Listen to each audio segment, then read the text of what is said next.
Hey my all beautiful heads, welcome back to my channel. I hope so आप लोग अच्छे हो and healthy हो। तो आज मैं फिर से आ गई अब सबके लिए विलन कैन बी लवर के नेक्स्ट पार्ट लेके। सो अगर आपको मेरी ये वाली स्टोरी अच्छा लगे तो प्लीज़ आप लोग मेरे चैनल को सब्सक्राइब करना, मेरे वीडियो को लाइक करना, कमेंट करना, साथ में ज़रूर अपने फ्रेंड्स के साथ भी शेयर कर देना। ओके तो गाइस, अगर बैकग्राउंड नॉइज़ आए तो प्लीज़ थोड़ा उसको इग्नोर करना, क्योंकि कल मेरे घर में एक छोटा सा प्रोग्राम है, तो दैट्स वाई आज प्रिपरेशन चल रहा है, तो इसी कारण थोड़ी बहुत तो शोर आप लोगों को सुनाई दे सकता है। मैं कोशिश करूँगी कि ज़्यादा शोर ना सुनाई दे, बट अगर सुनाई दे तो आई एम सॉरी। चलो फिर वीडियो स्टार्ट करते हैं। विंग को खींच तान के वो अपने दूसरे केबिन में लेके गया था। उसके बाद उसे सोफे के अंदर एकदम फेंक दिया। विंग को दर्द फील हुआ। वो तुरंत भांजी की तरफ देखा। भांजी को वो दो नीले तो आग के एकदम से सख्त हो गया था, उसके अंदर जैसे कि आग जल रहा था। वो विंग के पास गई और उनको बहुत ज़ोर से उसकी चिन को पकड़ा एंड बोला, बता तू किसकी है, बता। विंग वो काँप उठा था, उसकी आंखें भर आई थी। वो फिर भी अपनी आंखों को दूसरी तरफ नहीं किया। तभी विंग फिर से बोला, भांजी बोला, यू ब्लडी बास्टर्ड, बताओ तुम किसकी हो। विंग जब बात नहीं किया, भांजी का वो विंग की वो जब भी भांजी के अंदर आग और भी बढ़ा रहा था, वो तुरंत अपनी बंदूक को बाहर निकाला और विंग के मुंह के अंदर डाला एंड बोला, बता तो किसकी है। विंग जिसे बहुत घिन आ रहा था, इसी गन से पता नहीं कितनी लोगों को मारा होगा। विंग जो अपने फेस को दूसरी तरफ करने की कोशिश किया, बट भांजी वो होने नहीं दे रहा था। तो विंग बहुत धीमे से बोला, आपकी। भांजी जो विंग की तरफ देखा और भी गुस्से में बोला, तू तो सिर्फ लान वांगजी की है, इस लान वांगजी की तू तेरी पूरी जिंदगी मेरे नाम पे कर दिया है। हाँ कर दिया ना, तो तेरी हिम्मत कैसे हो गई ऐसे कपड़े पहन के किसी और के सामने जाने के लिए। वांगजी गुस्से में पागल होते जा रहा था। लिटरली वो अपने आप को कंट्रोल नहीं कर पा रहा था और वो विंग की तरफ देख रहा था। विंग जो वांगजी को देख रहा था, वांगजी अंदर बहुत ज़्यादा नफरत या फिर क्या था पता नहीं। तभी विंग ने बोला, कैबिनेट के अंदर वो ड्रेस आपने ही रखा था। और वांगजी ये सुनते ही उस गन को नीचे फेंका और तूफान की तरह विंग के पास गई और विंग को लिटरली और भी एकदम से पकड़ लिया। और उसके बाद बोला, हाँ मैंने रखा था सिर्फ मुझे दिखाने के लिए और किसी को नहीं। पता तेरी इतनी कैसे हिम्मत हो गई कि तू ये कर रहा है। मैंने बोला, मुझे लग रहा है। वांगजी ने बोला, लगे तुझे लग जाए तो क्या। हाँ ओ सॉरी बेबी। हाँ ये बोल के वो झटके से विंग से दूर हटा एंड वही शॉक, मतलब अब भी उसको सजा दे रहा था, फिर ऐसे दूर हट गई, सॉरी भी बोल रहा है। तभी भांजी उसकी कबर्ड के पास गई, सिगरेट को बाहर निकाला, फिर लाइटर जलाई और विंग की तरफ देखा। भांजी की वो स्माइल बहुत अलग सा था। विंग काँप उठा। भांजी विंग के पास आ रहा था। विंग बोला, पास क्यों आ रहे। हाँ क्या करना चाहते। Nothing, just a little punishment for my lovely husband. Wing जिसे डर लग रहा था लिटरली, भांजी की जब ऐसे बिहेव करता है विंग को डर लगता है। और फिर वो विंग के पास आई और बिना कोई वार्निंग के विंग की शर्ट को थोड़ा हटाया एंड विंग के बैक पीठ के पास उस सिगरेट को रख दिया था। विंग का पूरा बॉडी एक सेकंड के लिए एकदम चमक उठा था, फिर जलने लगा था। वो दूर हटने की कोशिश किया बट वांगजी होने नहीं दे रहा था। राइट नाउ वांगजी ऐसे लग रहा था कि वो अपने आपा में ही नहीं है, वो एक जानवर बन चुका है। हाँ वो जानवर जो एक बार अपनी असली फेस पे आ जाए तो उसके सामने कौन खड़ा रहता है, उसे वो तक याद नहीं रहता कौन उसकी मालिक है और कौन दुश्मन। ठीक अभी ऐसा ही हुआ है। विंग जो वांगजी को धक्का मारने की कोशिश कर रहा था, उसे हटाने की कोशिश कर रहा था, उसे दर्द हो रहा था, लिटरली उसे दर्द हो रहा था। विंग जो रो भी नहीं पा रहा था और वांगजी वो विंग की तरफ देखा, दांतों को खींचते जस्ट कुछ ही सेकेंड, उसके बाद उसे हटा लिया था। बट विंग का पूरा बॉडी जल रहा था, लिटरली उसे बहुत ज़्यादा जलन फील हो रहा था, उसकी आंखों में आंसू आ गया था। और वांगजी सडनली उस सिगरेट को नीचे फेंक मारा और विंग की तरफ देखा। विंग का उस जगह शायद बर्न हो रहा था। हाँ विंग एक ओ तक नहीं कर पाई, लिटरली वो कुछ बोल ही नहीं पाई। विंग के मुंह से कोई वर्ड से नहीं निकल रहा था। और वांगजी विंग की तरफ देखा और अजीब तरीके से बोला, I hate this silent red. तुम चुप क्यों हो। हाँ तुम्हारी चुप्पी मुझे पागल करवा रहा है। विंग कुछ बोल नहीं पाई, उसका गला सूखते जा रहा था, उसका गला काँप रहा था, उसे जलन फील हो रहा था। और वांगजी सिर्फ विंग की तरफ देख रहा था। विंग की चिन को पकड़ा एंड एक डरावनी हंसी हंसा और बोला, तुमको पता है ना, हाँ मैं तुमसे प्यार करती हूँ, तुम सिर्फ मेरी हो, तुम जब तक मेरी हो मैं तुम्हें तोड़ूंगी, सब तुम्हारे साथ करूँगी, बट किसी और के पास तुम जाने के बारे में सोचना भी मत। इनका आंखों से तो बूंद आंसू वांगजी के हाथों में गिरा और वांगजी तुरंत विंग की तरफ देखा शॉकिंगली। और धीरे धीरे ऐसा लगा कि वांगजी अपने होश में आ रहा है और वो तुरंत विंग से दूर हटा और पागलों की तरह कर रहा था। लिटरली वो पागलों की तरह बिहेव कर रहा था। वो यहाँ हुआ जा रहा था, कुछ बहुत पागलों की तरह ढूंढने लगा था। और विंग सिर्फ भांजी की तरफ देखा। लिटरली भांजी की इस बिहेवियर एकदम नॉर्मल नहीं है। भांजी जो पागलों की जैसा कर रहा था, वो कुछ ढूंढ रहा था। फिर कैबिन से बाहर गई और फिर कैबिन में आई और उसके हाथों में अब आइस पैक था और बर्न होने की मतलब हाँ वो लेके विंग के पास आई एंड उस जगह पे वो आइस डालने लगा। लाइक उसके बाद उसे उसे मलहम लगा रहा था। आई मीन जो कुछ ही टाइम पहले राक्षस जैसा बिहेव कर रहा था, वो जिस कुछ ही सेकेंड में एकदम शांत हो गई। आई मीन अब इतना प्यार कौन बोलेगा? यही शख्स कुछ टाइम पहले विंग के साथ क्या हरकतें किया था। अब उसकी आंखों में रिग्रेट है, गिल्टी है। विंग वो वांगजी की तरफ देखा। वांगजी जो गुस्सा है, उसके हाथ कांप रहा है, वो विंग की तरफ देखा और फिर लिटरली विंग को घुमाई और अपने लैब में बिठाई। विंग चौंक गया था। वो वांगजी की तरफ देखा। वांगजी की आंखों में अब दर्द दिखाई दे रहा था विंग को, जो कुछ टाइम पहले तक वो नहीं था। आई मीन नहीं था। वांगजी उसके बाद विंग को एकदम से जकड़ लिया था और विंग वांगजी का हार्ट बीट सुन पा रहा था। वांगजी की हार्ट जो कितना फास्ट चल रहा है वो सुन पा रहा था। विंग को पता है वांगजी के हेल्थ कंडीशन के बारे में। ऐसा नहीं है उसे नहीं पता, उसे डॉक्टर से बात किया था। वांगजी की जो मेंटल हालत है, इसका कोई दवाई नहीं, बिल्कुल भी दवाई नहीं है। उसने बचपन में अपनी माँ को चीट करते हुए देखा है, अल्फा के साथ सोते हुए देखा है, उसके बाप को धीरे धीरे मरते हुए देखा है, उसकी माँ ने उसको बेच तक दिया। इतनी सारी चीज़ें देखा। उसे ओमेगा से नफरत था। उसे लगता था ओमेगा एक धोखा देता है। अभी भी विंग के मिलने के बाद भी उसे वही चीज़ लगता है। जब भी विंग किसी अल्फा के पास जाती है या फिर किसी कुछ भी हो जाए, बस उसके अंदर वो चीज़ आ जाता है। और डॉक्टर ने यही बोला था, विंग को वांगजी को वो भरोसा दिलाना पड़ेगा कि मैं तुम्हारी माँ जैसे नहीं हूँ, मैं उन ओमेगा के जैसा नहीं हूँ जो धोखा देती है, जो अपने पार्टनर को छोड़ के चला जाता है। मैं नहीं हूँ। विंग कोशिश करता है बट समटाइम गलती उससे भी हो जाती है, जैसे आज हुआ। और वो वांगजी की तरफ देखा। उसे लगा कि इस इंसान को अभी विंग का बहुत ज़रूरत है। हाँ, बहुत ही ज़्यादा ज़रूरी है। विंग वो फील कर पा रहा था वांगजी के अंदर की वो जलन को, उस दर्द को। विंग धीरे धीरे वांगजी की जो बैग है वहाँ पे हाथ रखा, बट वांगजी विंग को इतनी कस के पकड़ा था जैसे कि विंग की हड्डी तक टूट आएगी। विंग सांस तक नहीं ले पा रहा था क्योंकि उसका फेस वांगजी के उस लंबा सा उस चेयर्स के अंदर था। हाँ, वो बहुत धीमे से बोला, मैं सांस नहीं ले पा रही हूँ। वांगजी बहुत बेचैन था। वो बोला, बस कुछ सेकेंड, हाँ कुछ और टाइम तुम सहन कर लो। हाँ चल, हाँ राइट, कुछ और टाइम। ये उस क्रूरता के बाद ये कोमलता कि एक्सेप्ट किया जा सकता है। विंग लंबी से ब्रीथ लेने लगा था। उसे ब्रीथ लेने में प्रॉब्लम हो रहा था। फिर वो रह गई अपने हस्बैंड के उस सीने के पास, फील करने लगा उस इंसान के उस कांपते हुए दिल को, उसकी बॉडी को, उस स्मेल को। फिर क्या हुआ? फिर से वांगजी बहुत ज़्यादा गुस्से में आ गई। वो विंग को दूर हटाई और उनकी तरफ देखा और कस को इनका बालों को पकड़ लिया और फिर से विंग को अपने सीने के पास दबा लिया। विंग इस इंसान को नहीं समझ पाती है, बिल्कुल भी नहीं। वांगजी उसी तरीके से बोला, हाँ मुझे इतनी तकलीफ क्यों हो रहा है? क्यों मैं तुमसे मिली? क्यों मेरे अंदर की जलन दिन ब दिन बढ़ते जा रहा है? ये तो प्यार नहीं है। तेरे ये क्या है? ये चाहत मुझे इतना क्यों जला रहा है? तुम हो मेरे पास, फिर भी क्यों इतनी दूरियाँ? क्यों मैं बाउंड्री नहीं तोड़ पा रही हूँ? मैं तो ऐसा नहीं थी।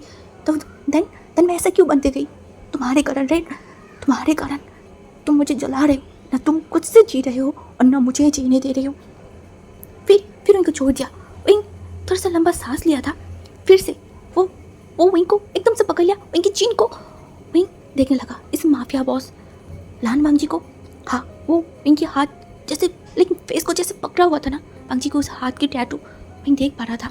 तभी धीरे धीरे विंग का नज़र गई वांगजी के फेस की तरफ। वो टायर्ड था, वहाँ पे दर्द था। विंग समझ नहीं पाई, बस देखने लगा। वांगजी थोड़ा हिला, मूव किया। इसी कारण उसकी शर्ट की बॉटम लाइक बटन जो थोड़ा सा एक दो खुला हुआ था ना, वो थोड़ा नीचे हो गया और वांगजी की उस चेस्ट के अंदर कुछ निशानी देखा। विंग का दिल थक करके उठा। 4 गोलियों के निशान। वो ताज़ा था। आई मीन हाँ, वो घाव सूखने लगा था। मैं देख ही समझ आ रहा था ये आए कुछ दिनों के अंदर होगा। विंग तुरंत वांगजी की तरफ देखा। उसकी आंखें भर आई थी, उसका गला काँप रहा था और बोला, ये सब क्या है? वांगजी तुरंत विंग को एकदम से पकड़ लिया और और अजीब तरीके से डर के साथ बोला, मुझे तुमसे कोई अलग नहीं कर सकता, कोई तुम्हें मुझे छीन लेके नहीं जा सकता।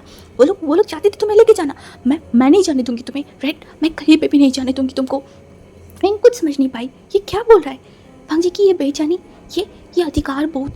वहीं बस भांजी के फेस की तरफ देखा और बोला, इसी कारण अब इतनी दिन मेरे पास नहीं आई थी। भांजी चुप था। उसकी आंखें ना बोलते हुए भी बहुत सारी चीज़ें बोल रहा था। भांजी की जब सीने के पास 4 गोलियां लगा था, वो बहुत गहरा था। 8 दिन वो बेहोश था और जब होश आई तो विंग को दूर रखा इन सब से। हाँ, वो कांटेक्ट तक नहीं किया था विंग के साथ और ना चाइना लौट के आई थी। उसका पूरा प्लान था, पहले वो अच्छे से सुस्त होगा, उसका तबीयत सही होगा, फिर वहाँ आएगा। इनका पूरा बॉडी काँप रहा था एंड बोला, अब फिर से कौन सी महीने की गेम खेलनी स्टार्ट कर दिया है? हाँ, ये महीने की खेला बंद क्यों नहीं कर रहे हो? भांजी जो विंग की तरफ देखा, उसकी आंखों में गुस्सा था, तेज था। वो विंग की तरफ देखा एंड बोला, इस बार की लड़ाई लान भांजी की पार्टनर की सेव करने की है, उसे पवित्र रखने की है और युद्ध में मैं जीतूंगी। विंग का दिल काँप उठा, वो कुछ बोल नहीं पाई, उसे कुछ समझ नहीं आ रहा था। और भांजी एकदम बहुत कोमलता के साथ बोला, रेड विंग इस बुलावे को क्या मना कर सकता है? उसे बोला, भांजी बहुत सख्ती से विंग के हाथों को पकड़ा और विंग की आंखों की तरफ देखा एंड बोला, मुझे कुछ प्रॉमिस करोगे क्या? मैं रहते हुए खुदा की कसम मैं तुम्हें कभी भी कुछ नहीं होने दूंगी। और आज मैं अपनी सारी तेज सारी घमंड को मिट्टी के साथ मिला के तुमसे कुछ चाहती हूँ, क्या तुम मुझे दोगे? नहीं, शौक था। वो धीमे से बोला, अब ये सब क्यों बोल रहे हैं? बोलो ना, दोगे? बोलिए। अगर मैं कहीं दूर चली जाऊँ, दूर आसमान में, तो प्रॉमिस करो तुम किसी और के नहीं होगे। हाँ, प्रॉमिस करो विंग। मैं विभूषण लान वांगजी की छोड़ के कभी दूसरे अल्फा को अपनी ज़िंदगी में कभी भी नहीं लाऊंगी, कभी भी जगह नहीं दूंगी। इनके आंखें भर आ रहा था और वांगजी की तरफ देखा, आंखों में देखा और बोला, मैं विभूषण अपनी हस्बैंड यानी कि लान वांगजी के अलावा अपनी ज़िंदगी में कभी वो किसी को भी जगह नहीं दूंगी और ना कभी किसी की तरफ मुड़ के देखूंगी। वांगजी पीछे नहीं हटा, वो इनके हाथों को पकड़ा एंड बोला, मैं लान वांगजी अपनी हस्बैंड विभूषण को छोड़ के दूसरी कोई ओमेगा की तरफ नहीं देखूंगी। मैं अपनी मरने की लास्ट मोमेंट में आके भी अपनी ओमेगा की रहूंगी। मेरी आंखें सिर्फ उसे देखेगा। दोनों ये प्रॉमिस, ये वादा, दोनों एक दूसरे की तरफ देखा। हाँ, ना बोलते हुए भी बहुत सारी चीज़ें वांगजी के आगे बोल रहा था। वहीं देखा वांगजी की तरफ, उसके हाथों को कस के पकड़ा, बोला, मैं विभूषण मेरी हस्बैंड को मौत आने से पहले वो मेरे साथ आके मिले। मेरी हस्बैंड की सीने के अंदर जिसने भी गोली करने की कोशिश करे, वो गोलियां आके मुझे लगी। मेरी हस्बैंड हमेशा सेफ रहे, उसे कुछ हो उससे पहले मुझे हो जाए, उसे बॉडी से ब्लड निकलने पहले वो चीज़ मेरे ऊपर से आके गुजरे और लास्ट में मेरा हस्बैंड सेफ रहे और सिर्फ मेरा रहे। वांगजी देखा एंड बोला, पर तुम्हारी हस्बैंड तो बहुत बुरा है, सबसे जालिम इंसान है, घमंडी है, अक्रू है, सेल्फिश है, क्रूल है, फिर भी चाहते हो? मैंने देखा, बोला, जो भी हो जैसे भी हो वो मेरी हस्बैंड है, वो डरावना है। मैंने देखा, बोला, वो जैसा भी है वो मुझे सेफ रखता है, वो मुझे घर जैसा फील करवाता है। और जिस दिन अंकित तुरंत विंग की तरफ देखा, उसकी आंखों में क्यूरियोसिटी था, बोला, जिस दिन वो मेरा नहीं रहेगा, हाँ उस दिन उस डरावने उस जानवर को मैं अपने हाथों से ख़त्म कर दूंगी। और अगर कोई मेरी ज़िंदगी में अभिशाप बन के आए ना, तो उसके जला के राख कर दूंगी, किसी को भी नहीं छोड़ूंगी। हाँ जी, जो कुछ टाइम तक विंग की तरह देखा, फिर थोड़ा स्माइल किया, विंग को एकदम से घुमा के अपने लैब में बिठाई और विंग को थोड़ा ऑल पुल किया एंड बोला, क्या ये सिर्फ तुम्हारी हस्बैंड के लिए है? नहीं, सबके लिए होगा। फिर रोका, आंखों में गुस्सा था, नफरत था, और उसके बाद बोला, जिसने भी मेरी इज्जत के ऊपर हाथ लगाई थी, मुझे कलंक करने की कोशिश किया, मेरी इतनी सुंदर ज़िंदगी को अभिशाप बनाई। उन सबको मैं राख कर दूंगी। जब तक वो सारे लोग मेरे पैर के नीचे आके ना गिरे, उनकी गर्दन मेरे पैर के नीचे ना रहे, तब तक मैं शांत नहीं हो सकती। याद है ना, लोग बोलते हैं जब बहुत बहुत ज़्यादा दर्द होती है ना तो इंसान पत्थर बन जाता है। हाँ, मैं भी पत्थर बन चुकी हूँ। अब मुझे उन सारे लोगों की मौत देखना है। वहीं जी हंसा, वहीं की तरफ देखा, इनको थोड़ा और पुल के बोला, यस राइट, यही तेज़, यही चीज़, यही आग तो मैं तुम्हारे अंदर देखना चाहती थी। मैंने देखकर बोला, याद रखना, ये आग आपको भी जला सकता है लान वांग जी। देखा, अनहसन बोला, मुझे जलाने के बारे में सोचना भी मत रेड, बोला तुम खुद जल जाओगे। विंग वांग जी की तरफ देखा। वांग जी अब थोड़ा नरमी से बोला, तुम क्यों मुझे अच्छाई की तरफ लेके जाना चाहते हो विंग? मैं खुद जब अच्छाई की तरफ कदम बढ़ा रही हूँ तो आप मेरे लाइफ पार्टनर हो, मेरे हस्बैंड हो, तब मैं कैसे आपको बुराई की तरफ, अंधेरी की तरफ रख के आ सकती हूँ?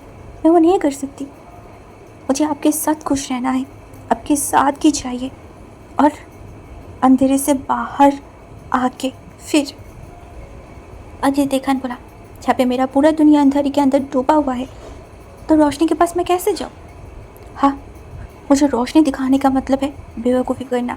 मैंने देखा एंड बोला, याद रखना लान वांग जी, अंधेरा एक दिन काट ही जाता है, चला ही जाता है, बट रोशनी वो ज़रूर बाहर आती है। सूरज की तरह रात कितना भी हो जाए, एक दिन न एक दिन सूरज उग ही जाती है और दुनिया को रोशनी कर ही देता है। उस रोशनी के अंदर कुछ नहीं छुपता, चाहे पाप हो चाहे पुण्य।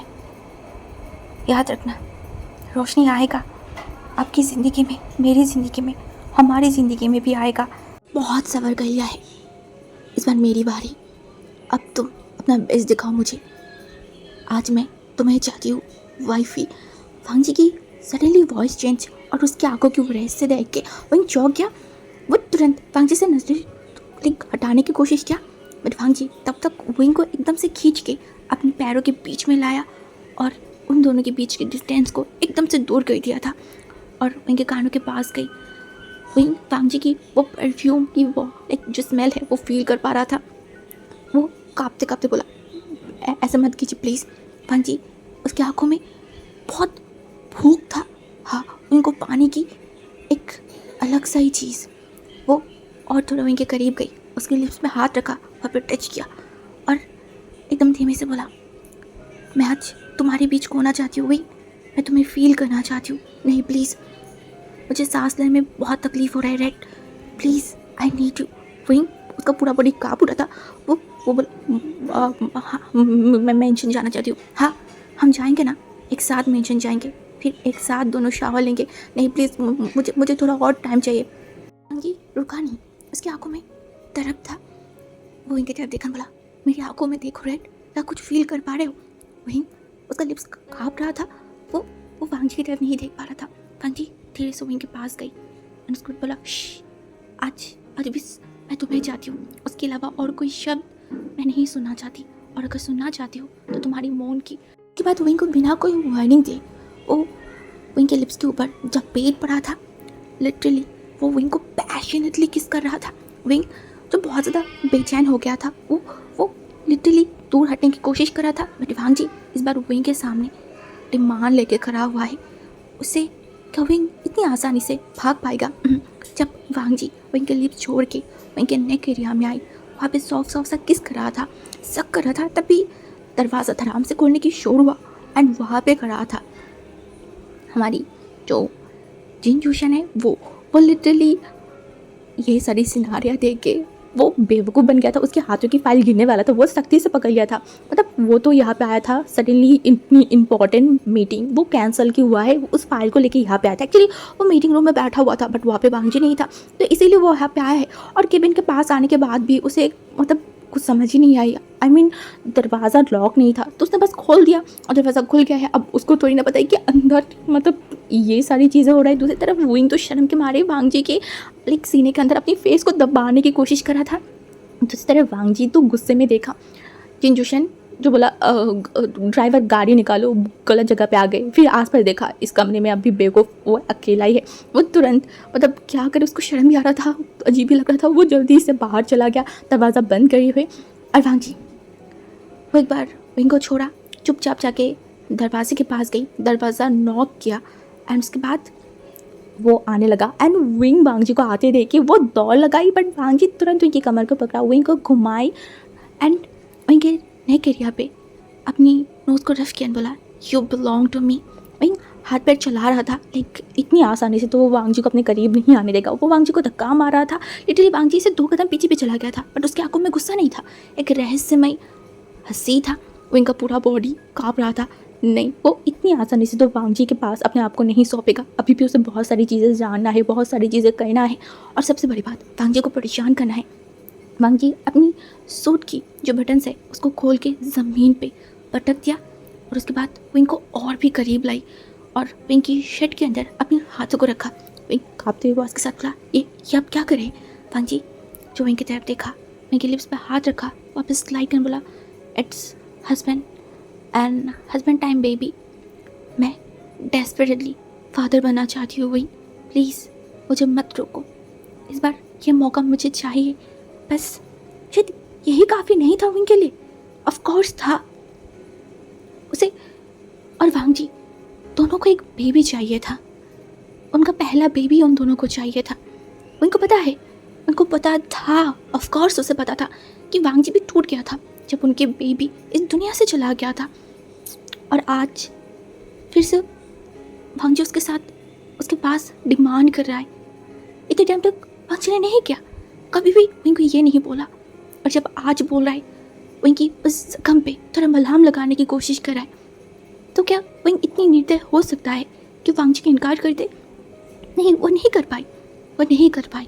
और वांगजी विंग को सीधा उठा के जो डेस्क था या फिर वांगजी को जो टेबल था जहाँ पे ढेर सारी चीज़ें था, वो सारी फेंक के विंग को वहाँ पे लिटाई, विंग के करीब झुका, विंग के नोज़ पे अपने नोज़ को रखा, रफ किया एंड विंग की तरफ देखा, बोला, आज तुम बस मुझे देखोगे, मेरी आंखों में देखोगे रेड, तुम्हारी नजरें मुझसे दूर नहीं हटना चाहिए, चाहे मैं कितनी भी रफ हो जाऊँ, चाहे मैं कितना भी क्रूल हो जाऊँ, डेस्परेट हो जाऊँ, तुम्हारी नजरें मुझसे हटना नहीं चाहिए।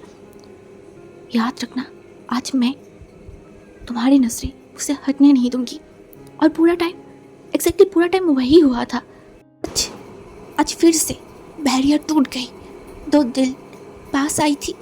हाँ, 2 टूटे हुए दिल बहुत जगह उसे धोखा खा के, बिट्रेल होके आज फिर से एक दूसरे के करीब आई थे। ये पहली बार नहीं था, बट ये पहली बार जैसा नहीं था, ये अलग था, ये टच अलग था, ये मोमेंट अलग था। पहली बार जो था वो फोर्स था, काइंड ऑफ रेव था, और आज चाहत है, आज प्यार है, आज दोनों की सादगी है। हाँ, शायद इसीलिए आज का ये मोमेंट, आज का वो टाइम इतना ज़्यादा प्रीशियस रहेगा इन दोनों के लिए। हाँ, वांगजी का हर एक मूवमेंट, हर एक चीज़ जितना डोमिनेट था उतना ही ज़्यादा लाभेबल था। फील कर पा रहा था विंग उसके उस प्यार को, उसके उस टचेस को। विंग कभी मौन कर रहा था, कभी करहा रहा था दर्द से, और वांगजी वो बस एक ही बात बोल रहा था, सहन कर ले लव, सहन कर ले रेड, थोड़ा सा सहन कर ले, मैं कंट्रोल नहीं कर पा रही हूँ, आई कान कंट्रोल माई सेल्फ। हाँ, और विंग जब भी थोड़ा करहाता था, और जब भी वांगजी इस टाइप की बात करके उसके उस दर्द पे मलहम लगाता था, उसके बाद विंग नहीं कर पा रहा था, उसके हस्बैंड की वो सारी तकलीफ को चुपचाप सहन कर रहा था। हाँ, कर रहा था। जब वो वांगजी को देख रहा था, वांगजी की आंखों में उसके लिए एक डिज़ायर, जिसमें कुछ अलग था। हाँ, डिज़ायर था, बट प्यार भी था। हाँ, विंग देख पा रहा था वांगजी के हर एक मूवमेंट को। वांगजी जब भी विंग आंखें बंद कर रहा था, तभी वांगजी उसे अजीब नाम से बुला रहा था, उसे आंखें खोलने पर मजबूर कर रहा था। जैसे कि एक बार लिप्स में बाइट करके, दूसरी बार जगह जगह पे बाइट करके।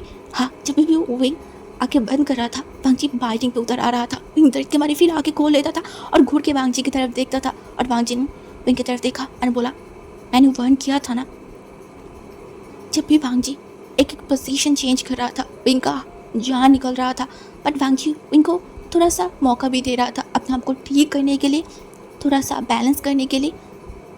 ऐसे ही कितने टाइम बाद, कितने टाइम तक वो दोनों साथ थे, वो तो उन दोनों को ही पता। दूसरी तरफ ऑफिस की कॉरिडोर एरिया अब पूरा खाली था। वह वांग जी ने पहले ही गार्ड को, उस कैबिनेट को या फिर उस जगह को खाली करने के लिए बोल दिया था। अभी सारे जितने भी एम्प्लॉय थे वो सारे बेसमेंट पे हैं। उनके अपराध, उन्होंने लान वांग जी की हस्बैंड को जो देख लिया है, हाँ 25 मिनट से ज़्यादा हो गया है। जो जिनजूशन है वो वहाँ पे एक सर के ऊपर हाथ रख के वो बैठा हुआ है, एकदम अजीब से मुँह करके। कुछ टाइम बाद थक थक करके किसी के आने की शोर हुआ एंड जिनजूशन सामने की तरफ देखा। वांग जी आ रहा है, अपनी शर्ट की जो हैंड है उसे फोल्ड करते करते उसकी शर्ट, हाँ उसकी शर्ट भीगा हुआ है और जितनी जल्दी जल्दी आ रहा है उसने अपनी आंखों को छोटी छोटी कर लिया। वांग जी की जो बाल है वो बिखरा हुआ है, पसीने से लथपथ है। और उससे भी बड़ी बात, वांग जी की शर्ट की कुछ बटन्स खुला हुआ है तो उसके नेक पे बाइटिंग और नेल्स की सारी चीज़ें साफ साफ दिखाई दे रहा था। मोशन ने एक लंबा सा ब्रिथ लिया। वांग जी आते आते उन शर्ट की बटन्स को भी एकदम से बंद कर दिया था और मोशन के सामने आके खड़ा हुआ एंड बोला, बॉस। बट ऑफिस में वांग जी जो उसको पूरा बात खत्म तक नहीं करने दिया था, तो बोला मतलब जी लिफ्ट की तरफ जाते जाते बोला, मुझे अब भी राशिया जाना होगा। मोशन ने निड हेल्प। जिनजूशन तुरंत वांग जी की तरफ देखा। इसी कारण क्या वांग जी ऐसे दौड़ते भागते हुए आ रहा था। उसने बोला, बॉस मैं भी जाऊंगी। नहीं, तुम्हें यहाँ रहना ज़्यादा ज़रूरी है। तुम्हें पता है ना जेम्स अभी भी यहाँ पे है एंड वो कुछ भी कर सकता है। जिनजूशन अपने सर को हिलाई। ऑफ कोर्स यहाँ पे यान लियूविंग है, तो वांग जी क्या बेवकूफ़ है जो अपनी ही लवर को, अपनी हस्बैंड को यहाँ पे अकेला छोड़ के जाएगा? पॉसिबल ही नहीं है। वांग जी पैर आगे बढ़ते बढ़ते बोला, प्राइवेट जेट रेडी करो। जिनजूशन सर को नीचे करके बोला, बॉस आई मीन थोड़ा इंटरनल प्रॉब्लम है। वांग जी रुक गई और गुस्से में देखा बोला, सब में। जिनजूशन जो बोला, बॉस 1 घंटे बाद लास्ट फ्लाइट है, अगर आप बोलोगे तो मैं टिकट बुक कर सकती हूँ। वांग जी गुस्से में देखा और चिल्ला के बोला, इसका मतलब आप प्राइवेट एयरलाइंस करके मैं जाऊँगी? हाँ, are you fucking insane? Motion no sorry जिनजूशन वो चुप ही था, बस सर को ऊपर नीचे किया। अब क्या ही कर सकता है, मजबूर हो गए वांग जी को एट लास्ट मानना पड़ा था। जिनजूशन जो बहुत टेंशन में था और चुपचाप खड़ा हुआ था, सडनली पीछे से किसी की आने की या फिर खड़े होने की वो चौंक गई और तभी पीछे देखा। वांग जी खड़ा है, हाँ रात की 4 बज रहा है। इस टाइम पे वांग जी को तो प्लेन में रहना चाहिए था, आई मीन आसमान में। देन वो यहाँ पे वांग जी को देख के समझ रहा था वो कितना टायर्ड है। मुझे कोई एक सवाल नहीं पूछ पाई, उससे पहले वांग जी रूम के अंदर चला गया था। रूम में जाते ही वो देखा विभूषण जो यानी को जकड़ के वो लेटा हुआ है एंड वो बार बार काँप रहा है, हाँ। और कुछ टाइम बाद हिचकियाँ ले रहा है और रीत करके कुछ बोल रहा है। वांग जी का गला काँप उठा। उसे बोला, क्या हुआ? यानी वांग जी को देख के तो पहले चौंक गया था और उसके बाद बोला, पैनिक अटैक। वांग जी लंबा सा ब्रीथ लिया। उसे ऐसा ही कुछ सोचा था। प्लेन में चढ़ने से पहले उसका फ़ोन साइलेंट था। उस टाइम बाद उसने जब फ़ोन को बाहर निकाला था तो पहले उसका नज़र गया था उनके मैसेज के ऊपर, जहाँ पे लिखा हुआ था आई मिस यू। वो 2 मैसेज वांग जी के अंदर जला चुका था एंड तब तक थोड़ा लेट हो गया था। वांग जी आसमान में चढ़ चुका था, हाँ। मन तो कर रहा था कि लौट जाए, बट यहाँ पे वो कुछ नहीं कर सकता था। फिर भी बेपरवाह लान वांग जी वो नहीं रुका, वो तुरंत जा गया पायलट के पास एंड नेक्स्ट डेस्टिनेशन पे प्लेन उतारने की बात किया। 300 लोगों के साथ वो प्लेन आसमान में चल रहा था। पायलट बिल्कुल भी माना नहीं चाहा तो वांग जी तुरंत उसके सर पे बंदूक रख दिया था। तो वो लोग भी मजबूर हो गए थे क्योंकि ज़िंदगी सबकी प्यारी है। फिर वहाँ से वांग जी अपनी प्राइवेट हेलीकॉप्टर लेके वो यहाँ आया था। वांग जी का दिल बोल रहा था लेकिन ठीक नहीं है, हाँ। जब से उन लोगों ने उनकी बेबी को खोया है तब से वहीं अंदर ही अंदर टूट गया है। वो ऊपर से अपने आप को कितना भी सख्त दिखाए, वो सच में टूट गया है। बार बार पैनिक अटैक कर रहा था, तब वो वांग जी को ढूंढ रहा था, हाँ। और वांग जी के अलावा कोई उसको ठीक भी नहीं कर पा रहा था, उसे शांत तक नहीं कर पा रहा था। वांग जी जो इनके पास गई, इनकी तरफ देखा एंड तभी जिनजूशन बोल उठा, बॉस, श्वानु वांग जी उनके पास गई और टायर्डनेस के साथ बोला, मैंने बैकअप भेजा है, अभी वो ठीक होगा, सेफ होगा। वो विंग को अपनी पास खींचने की कोशिश किया बट विंग झटके से हटा दिया। वो फिर से लाइक उसको जकड़ लिया था। विंग आधे नींद में है। एक्चुअली डॉक्टर कोई भी उसे संभाल नहीं पा रहा था, इसीलिए इंजेक्शन पुश किया था। तो विंग अभी प्रॉपर नींद में भी नहीं है, इवन बोल सकते प्रॉपर सो भी नहीं रहा है। और लिटरली यहाँ ली वांग जी की तरफ देखा। वांग जी कितना टायर्ड है, उसे पता है वांग जी को रशिया होना चाहिए था, अभी वो यहाँ पे है। और विंग लिटरली उसके साथ ऐसा बिहेव करे, उसको पता है वांग जी कैसे आया होगा। ऑफ कोर्स लान वांग जी कैसे आ सकता है। तो वो विंग की तरफ देखकर बोला, विंग तुम ब्रदर के साथ ऐसे। तब भी वांग जी बात ख़त्म तक नहीं करने दिया था। वो गुस्से में बोला, माई हस्बैंड। यानी को समझ नहीं आई। वो वांग जी की तरफ देखा, तब तक जिन जोशन जो अपनी बेवकूफ़ वाइफ की तरफ देखा और अपने लिप्स में बाइट किया और यानी के थोड़ा पास आई एंड यानी बोला, हाँ ब्रदर मेरा हस्बैंड है। वो गुस्से में देखा बोला, उसको जो मन चाहे जैसे मन चाहे वो मेरे साथ वैसे करेगा। मैं नहीं चाहती मेरे अलावा कोई उससे बातें सुने, उसको पर चिल्लाए या फिर कुछ करे। हाँ जी, उसके बाद एकदम से खींच के विंग को एकदम अपने सीने के पास लाया था और उसे एकदम एकदम अपने पास लाया था। जिन जोशन भी जल्दी से यानी को वांग से दूर करवाई थी, पता नहीं क्या कर दे। वांग जी एक बार विंग की तरफ देखा, उसका फेस पेल पड़ा हुआ है, शायद बहुत रोया होगा कि बहुत ज़्यादा पागलपन किया है। वो जिन जोशन की तरफ देखकर बोला, कुछ खाया है क्या? नहीं बॉस, खाना लाओ। तभी यानी तो देखकर बोला, वो मम्मी सुबह से बीमार है और घर में और कोई चीज़ नहीं है, तो खाना मतलब मुझे भी बनाना नहीं आती है। हाँ जी एक लंबा सा ब्रीथ लिया, फिर जेंटली विंग को बिस्तर पर लिटाई और बोला, okay I will cook for him. हाँ जी कुक करेगा। ये सुनते ही यानी थोड़ा क्यूरियस हो गया था। वो किचन की तरफ गया एंड ताका झाकी करने लगा था एंड देखा वांग जी चुपचाप खाना बना रहा है। लिटरली वांग जी के हर एक मूवमेंट को यानी देख रहा था और लिटरली वांग जी जिस तरीके से चाकू को पकड़ के अनियन का स्लाइस कर रहा था, फिर पैन पे उसको डाला एंड जिस तरह प्रोफेशनल तरीके से वो खाना बनाता रहा था ना, लिटरली लग रहा था कि वो कोई शेफ है। एंड समझ आ रहा था कि वांग जी ऑफ कोर्स खाना बनाना उसे आती है एंड उसे भी बड़ी बात बहुत अच्छे तरीके से आती है। यानी बस देख रहा था लिटरली वो भी खाना इतना अच्छा, वो तो बनाना ही नहीं आता अच्छा क्या, बट वांग जी को कैसे पता? आई मीन वो एक माफिया है, उसका मैरिनेट काटने का काम है, ये तो उसको पता है, बट इस तरीके से मतलब खाना भी बना सकता है ये उसको नहीं पता था। तब तक जिन जोशन भी यहाँ लेकर इस तरीके से खड़ा होकर ताकी चाकी करते देख के वो भी सामने की तरफ देखा एंड बोला, क्या हुआ, तुम क्या देख रहे हो? उसे बोला, अरे तुम देखो ना वांग जी ब्रदर किस तरीके से खाना बना रहे हैं, एकदम परफेक्ट शेफ की तरह। और ऑफ कोर्स अपनी वाइफ के मुंह से किसी और की तारीफ कौन से अल्फा को अच्छा लगता है। वो लिटरली यहाँ को खींचते बोला, अच्छा चलो मैं भी तुम्हें दिखाती हूँ, मैं भी एक चीज़ में बहुत अच्छी हूँ, बहुत अच्छे से कर सकती हूँ, चलो चलो बेड पे चलो मैं तुम्हें दिखाती हूँ। सुबह सुबह एक न्यूरोलॉजिस्ट के सामने बैठा हुआ है वांग जी और जिन जोशन लिटरली बहुत टायर्ड है। वो बार बार जो है वांग जी की तरफ देख रहा है। सुबह सुबह उसको यहाँ पे खींच सान के लेके आए। वो कल रात ऐसे ही बहुत देर से सोया था और बहुत ज़्यादा उसका बॉडी टायर्ड भी लग रहा है और उसे यहाँ पे लाया है। वो जो डॉक्टर था वो एक बार वांग जी को देख रहा था। वांग जी जितना ठंडा है, जितना शांत है, उतना ही उसकी आँखें लाइक गुस्सा में है।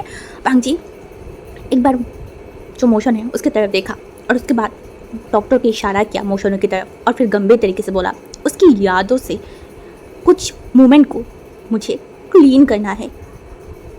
दूसरी तरफ मोशनो वो लाइक नींद में था ना, तो पहले उसको समझ नहीं आई और जब उसको समझ आई वो लिटरली वांग जी की तरफ देखा, अरे क्या बोल रहा है ये इंसान, लाइक सुबह सुबह उसे इसलिए खींच के लाया था क्या? और वांग जी फिर से देखा और डॉक्टर की तरफ देख के बोला, मैं आज के आज, ये बोल के फिर से मोशनू की तरफ देखा। तब तक मोशनू वहाँ से गायब। वांग जी लिटरली पूरा हॉस्पिटल 2 चक्कर लगा के भी मोशनू को कहीं से भी ढूंढ के बाहर नहीं निकाल पाई, इसलिए वो गुस्से में तिलमिला रहा था। और दरवाज़ा खोलती देखा मोशनू गाड़ी के कोने पे चुपचाप बैठा हुआ है। कल रात उसने 1000 बार वांग जी को कन्फेस किया था, अरे बॉस मैंने कुछ नहीं देखा, कुछ नहीं देखा, आई स्वेर, यानी की कसम, मेरी माँ बाप की कसम, मेरे बच्चों की कसम, जो आने वाले हैं, जो नहीं आया है, सबकी कसम, मैंने कुछ नहीं देखा। बट वांग जी एक शक्की इंसान, हाँ उसे लगा कल रात केबिन में उनकी शर्ट एंड पैंट थोड़ा सा लाइक ऊपर नीचे था एंड शायद यही जिन जोशन ने देख लिया होगा। बट जिन जोशन बोल रहा था, आई स्वेर मैंने नहीं देखा बॉस, बस बिलीव कर लीजिए, बस वांग जी उसके पीछे पड़ा है, उसकी यादों से सारे मूवमेंट को हटा देगा, कुछ ना करे कुछ तो कुछ करेगा। एंड यही सोच के वो सुबह सुबह यहाँ पे लेके आया। आई मीन पॉजिटिव होने का भी एक लिमिट होती है, बट ऐसे कैसे बॉस बॉस मैं सच बोल रही हूँ, मैंने कुछ नहीं देखा, बिलीव मी। आप चाहो तो मैं दूसरा घर ले सकती हूँ। अंजी गंभीर था, उसकी हाथ ड्राइविंग स्टीयरिंग पे था और वो गाड़ी चलाएगा। हाँ, और तभी भांजी जो बहुत गुस्से में था ना, तभी जिनजूशन बोल उठा, बॉस सर का क्या, उनका ऑपरेशन। भांजी जो गुस्से में था, तिलमिला रहा था, अपने हस्बैंड के नाम सुनते ही थोड़ा शांत हुआ और फिर से उसका फेस सख्त हो गया एंड बोला, मैं ओमेगा डोनर ढूंढ रही हूँ, जब मिल जाएगा तो ऑपरेशन हो जाएगा, नहीं तो जिस तरीके से मैंने प्लान किया है उसी तरीके से होगा। और फर्दर अगर मेरी हस्बैंड की नाम तुम्हारे मुंह से सुना ना तो तेरी खैर नहीं। ये बोल के वो कार चलाते हुए मेंशन के पास आ गई थी। जल्दी से कार से उतर के वो मेंशन की तरफ जा रहा था, तभी सडनली बांगी रुक गई और गन को बाहर निकाला और गोली चलाई। जिनजूशन को लगा कि ये सडनली कहाँ गोली चलाई, क्या गोली चलाई, और तभी धड़ाम से एक ड्रोन नीचे गिरा। जिनजूशन शॉक था, लिटरली ये ड्रोन ऐसी जगह पे था जिसको खाली आंखों से देख पाना तो पॉसिबल ही नहीं था, इतना अच्छी तरीके से छुपा हुआ था। बट बांगी उसको भी पकड़ लिया था। बांगी थोड़ा आगे गई और उस ड्रोन को उठाई, फिर देखा उस ड्रोन कहाँ जाने वाला था, कौन सी दिशा में। एंड जब उसको रियलाइज़ हुआ ये ड्रोन उसकी पर्सनल बेडरूम की तरफ जाने वाला है, उसका तुरंत दिमाग खराब हो गई। वो ड्रोन को अच्छे से देखने लगा, तब भी उसकी नज़र गई एक पेन ड्राइव की तरफ। हाँ, वो तुरंत, और एक सेकंड भी खड़ा नहीं हुआ, वो तुरंत जो बेसमेंट है वहाँ चला गया था और लैपटॉप पे उस पेन ड्राइव को जब चालू किया एंड वहाँ पे एक रहस्यमय ऑडियो था जो देखते या फिर सुनते ही वांगी का जो फेस था वो एकदम पेल पड़ गया था, जहाँ पे थोड़ा घबराहट था, थोड़ा फेयरनेस था। और वांगी तुरंत धड़ाम से लैपटॉप को बंद किया। अपनी फिर से मेरा भरोसा तोड़ा इस तरीके से। वांगी चुप था, उसके हाथ मुट्ठी किया हुआ था, दांतों को खींच के रखा था। वही जो गुस्से में वांगी की तरफ देखा और चिल्ला के बोला, ओमेगा की इज्जत आपके लिए कुछ नहीं है। हाँ, कुछ भी नहीं है, मेरी सवाल के जवाब दी चलान वांगी। वांगी इस बार भी कुछ नहीं बोला। सोफे के पास लैपटॉप पड़ा हुआ है जहाँ से वांगी और किसी की लाइक वॉइस आ रहा था, फ़ोन में बात कर रहा था उसी की। हाँ, जहाँ पे वांगी किसी को कमांड कर रहा था, वहीं को जो होटल है, हाँ, वहाँ से किडनैप करने के लिए, वही होटल जहाँ से एक बार उनको किडनैप करने की कोशिश किया गया था, वहीं जो तुरंत वांगी की तरफ देखा, वो गुस्से में तिलमिरा था। वो फिर से चीखा एंड बोला, आपने सच में मुझसे कभी प्यार किया भी था? वांगी जो विंग की तरफ देखा, मैंने जो भी किया है तुम्हें बस उसे दूर करने के लिए। उस दिन अगर वो इंसान ठीक टाइम पे नहीं आता तो क्या होता, एक बार सोचा है आपने? वांगी ने देखा और गंभीर तरीके से बोला, कुछ नहीं होता। वहीं वांगी की तरफ देखा, एक अजीब तरीके से स्माइल किया और उसके बाद उससे भी ज़्यादा नफरत और गुस्से के साथ चिल्ला के बोला, वो होता उस दिन सब कुछ हो जाता, मैं रेप हो जाती, शायद मुझे ब्रूटली मार भी दिया जाता। वांगी तुरंत विंग की तरफ देखा एंड उसके बाद बोला, मैंने जो भी सारी चीज़ें किया था सिर्फ तुम्हारी अच्छाई के लिए किया था, रेड, सिर्फ तुम्हारी अच्छाई के लिए। मैंने देखा, बोला, I was betrayed by the motherfucker. उस इंसान ने मुझे छूने की कोशिश किया था, या वह छूने की कोशिश किया था। अब समझ रहे हो? हाँ, अब किस इंसान से मुझे दूर रखने की कोशिश कर रहे थे, जो मेरा सेवियर था। हाँ, वो इंसान हजारों बुरा था, बट बार बार मुझे सेव किया है। उनके पास हजारों मौका था मुझे टच करने की, मेरा फ़ायदा उठाने की, बट ना उन्होंने कभी वो फ़ायदा उठाया, ना कभी मुझे टच किया।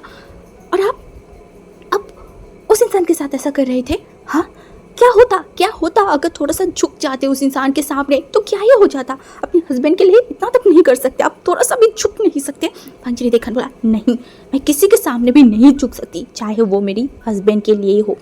उनका दिल काँप उठा। वो तुरंत वांगी की तरफ देखा, क्यों जब भी उन दोनों के बीच में कुछ थोड़ा ठीक होने की कोशिश करता है, क्यों तूफान की तरह सब कुछ बर्बाद हो जाता है। वही अपनी रोने को कंट्रोल करने की हर एक कोशिश कर रहा था। उसके बाद बोला, क्यों बार बार आप मेरी भरोसा तोड़ते हैं, बताइए? हाँ, जब भी मुझे मेरा हस्बैंड करीब चाहिए होती है, उसका थोड़ा संगत मुझे चाहिए होता है, तब क्यों वो हवा की तरह बैनिश हो जाता है? क्या छुपा रहे हैं? हाँ, बताइए। आपके हस्बैंड होने के नाते क्या मेरा इतना भी हक नहीं है कि मैं वो जानूँ? हाँ, बताइए। नहीं, बिल्कुल भी नहीं। एकदम तीर के ज़रा जाके वांगी की वो बात वहीं के दिल पे लगा था। वहीं जो तुरंत वांगी की तरफ देखा और वहीं एकदम से एक चाकू उठा के वांगी के पेट के अंदर डाल दिया था। वो एकदम इतना जल्दी हुआ था ना कि वांगी शॉक्ड एंड वांगी के हाथ ऑटोमेटिकली उसके पेट पे चला गया था, जहाँ सब ब्लड गिर रहा है। और वहीं जो वांगी की तरफ देखा, वांगी घुटनों में बैठ गया था। वांगी के सामने वहीं घुटनों में बैठा। उसके बाद, what's so special about killing down? Look, I did it too. वांगी हंसा वहीं की तरफ देख के उसकी दर्द को वो कंट्रोल करते हुए फेस पे स्माइल एंड बोला, वाह तुम इतना स्ट्रॉन्ग बन गए हो, शाबाश रेड। अपने हस्बैंड के पेट पे भी चाकू चलाने में बिल्कुल भी तकलीफ नहीं हुई, बहुत स्ट्रॉन्ग बन गए हो। I am proud of my self. वही जो कुछ बहन के लिए थम गया था वो अपने अंदर की तकलीफ को दबाने की कोशिश किया, फिर भांजी के पेट पे हाथ रखा जब से ब्लड निकल रहा था, उसी ब्लड हाथों के साथ भांजी की तरफ देखा। भांजी फिर विंग की तरफ देखा और विंग के हाथों के उस ब्लड की तरफ, फिर अपने पेट की तरफ, और विंग को टीज करते हुए बोला, तो अब क्या मुझसे प्यार नहीं करती हो तुम? विंग उस ब्लडी हाथों के साथ भांजी की चिन के ऊपर रखा, फिर उसकी ठुड़ी के ऊपर, एंड उसका हाथ शेक कर रहा था। वो बार बार अपने आप को रोकने की या फिर दर्द को ना दिखाने की कोशिश कर रहा था, अपनी वॉइस को शेक करते हुए रोक रहा था। उसके बाद बोला, मैं प्यार करती हूँ, मैं अभी भी आपको प्यार करती हूँ, बट हम कभी एक नहीं हो सकते, क्योंकि आप मुझे बार बार तकलीफ देते हैं। मैं तकलीफ झेलते झेलते रोते रोते मैं टायर्ड हो चुकी हूँ, और मैं अपने आप को टूटने नहीं दे सकती।